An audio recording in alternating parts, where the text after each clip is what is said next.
सच साहिब। दोस्तों, जब हम मुसीबत में होते हैं तो हम ईश्वर को याद करते हैं और हमारे मुंह से अचानक हे ईश्वर या हे परमात्मा या हे भगवान शब्द निकलता है। सभी धर्मों में कहा भी गया है कि ईश्वर एक है, पर क्या कभी किसी ने ये जानने की कोशिश की है कि वो एक ईश्वर आखिर है कौन? हमारे मन से मुसीबत के समय निकले हे ईश्वर शब्द का अर्थ हम सभी ने अभी तक जिन जिन भी देवी देवताओं की हम पूजा करते आ रहे हैं उन्हीं से लगाया है, जैसे गणेश जी, हनुमान जी, शिव जी आदि। मगर दोस्तों, ये देवी देवता हैं, ये पूर्ण परमात्मा नहीं है। ये हमें इस जीवन में भौतिक सुख तो दे सकते हैं, पर पूर्ण मोक्ष नहीं दे सकते। तो फिर हमें पूर्ण मोक्ष कौन दे सकता है? कौन है वो एक ईश्वर? आइए जानते हैं उस पूर्ण परमात्मा के बारे में।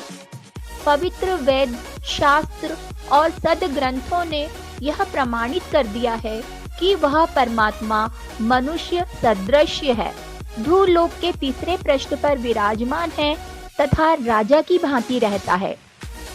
वहां से गति करके आता है तथा अच्छी आत्माओं को मिलता है।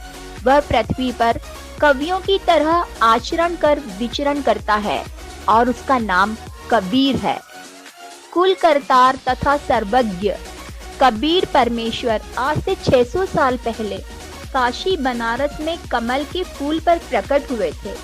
इनको माता पिता ने जन्म नहीं दिया था। आकाश से एक ज्योति प्रकट होकर धरती पर उतरी और उसने एक बालक कबीर का रूप धारण कर लिया, जिनका लालन पालन नीरू और नीमा नामक एक जुलाहा दंपति ने किया।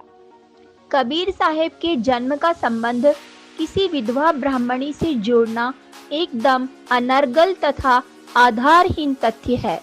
कुछ तथा कथित चालाक ब्राह्मणों ने कबीर साहब को विधवा ब्राह्मणी की संतान कहकर विद्वानों को भ्रमित करने का प्रयास किया है। कबीर परमेश्वर 120 वर्ष तक इस पृथ्वी पर रहे। उन्होंने अपने वास्तविक तेजोमय शरीर के ऊपर मानव सदृश शरीर हल्के तेज का बनाकर अपने आप को रखा तथा अपने द्वारा रची सृष्टि का वास्तविक तत्व ज्ञान देकर वे सशरीर सतलोक चले गए।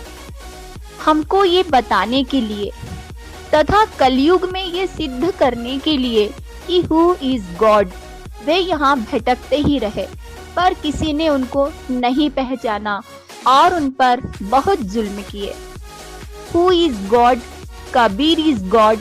Kabir is complete God. ये सिद्ध करने के लिए परमात्मा कबीर ने अपने कुछ गवाह बनाए और इन पुण्य आत्माओं को वे समय समय पर अपने निज धाम सतलोक लेकर गए और वहां की सैर कराकर अपने बारे में बताकर उनको वापस इस पृथ्वी पर छोड़ दिया।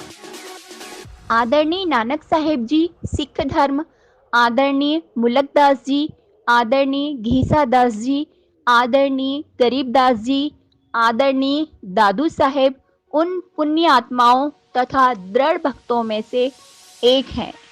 आदरणीय नानक साहेब को परमात्मा कबीर बेई नदी पर जिंदा महात्मा के रूप में मिले थे, जहां वे रोज स्नान के लिए जाते थे।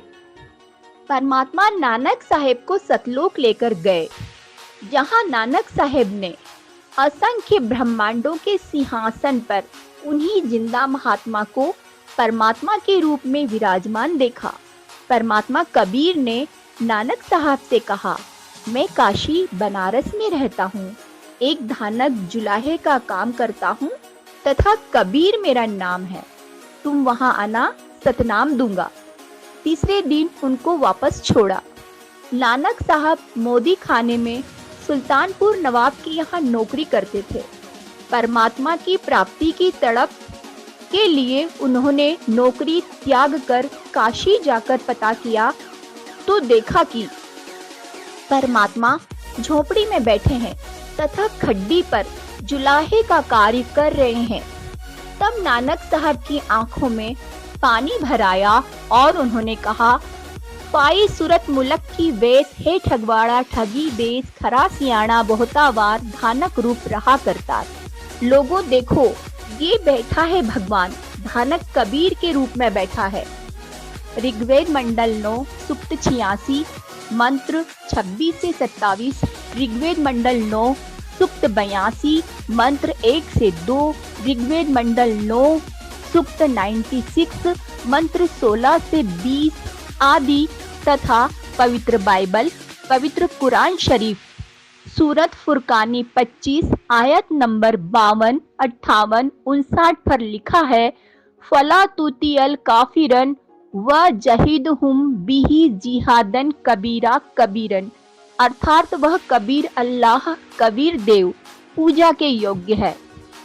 गुरु ग्रंथ साहिब के 1257 पृष्ठ पर राग मल्हार मेला पहला में बताया है कि परमात्मा कैसा है। बागे कपड़ बोल बैन लंबा नक काले तेरे नैन कभू साहब देखिया बहन। फिर परमात्मा को निराकार क्यों कहते हो? कबीर परमात्मा कहते हैं, वेद मेरा भेद है, मैं ना मिल वेदन के माही, जोन वेदों से मैं मिलूं वो भेद जानते नहीं। सत साहेब बंदी छोड़ सदगुरु देव रामपाल जी गुरु महाराज की जय हो।